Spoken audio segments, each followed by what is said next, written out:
Back with Neil Young from Elixir Energy this morning. Neil, morning.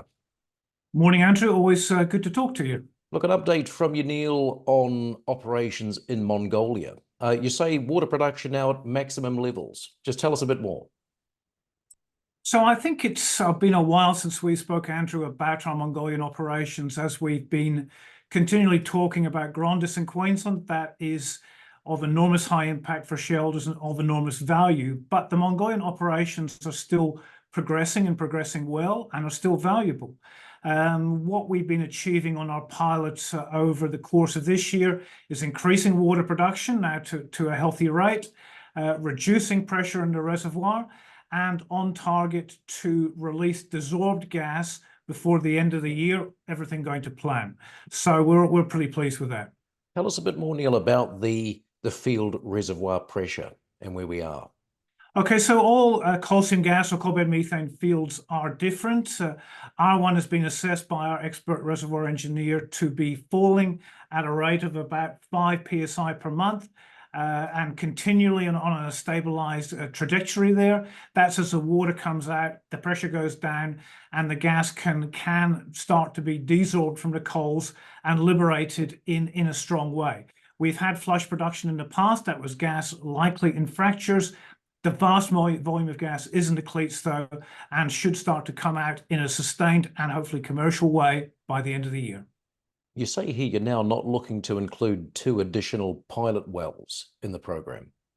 At the start of this year, we agreed with the petroleum regulator to have 2 conditional wells that we would drill if we needed to reduce the pressure, so to get this gas to come out. But because it's been progressing well without that, we don't need those. We avoid that cost, we avoid that environmental impact, so things are going probably better than we anticipated at that stage.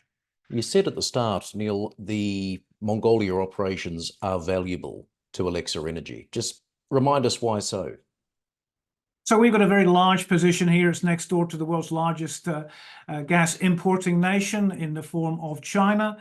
We were the first new entrant into this in the country. Others have followed us. It is an exploration and then an appraisal and then a production play. It's years behind the more mature places like Australia, where these assets became very, very valuable about 10 or 15 years ago. So we're ahead of the curve here. This breakthrough that we anticipate by the end of the year will provide a very strong platform for potentially bringing in larger partners to really take this sort of asset forward, and we look forward to that. How much gas are you sitting on there? So in terms of prospective resources, it's enormously large. In terms of contingent resource, we've made a modest booking to date, really reflecting this initial core area we're going. We expect that to expand, and we expect reserves bookings to be feasible if things go to plan probably next year. And how's the infrastructure for gas production in Mongolia?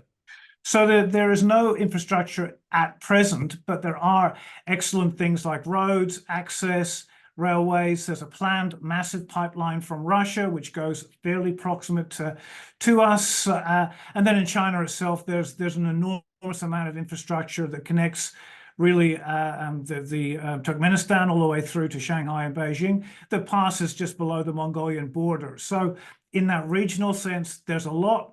In locally, not much, but locally it's very, very accessible. And potentially Elixir's got first mover advantage when it comes to gas production here.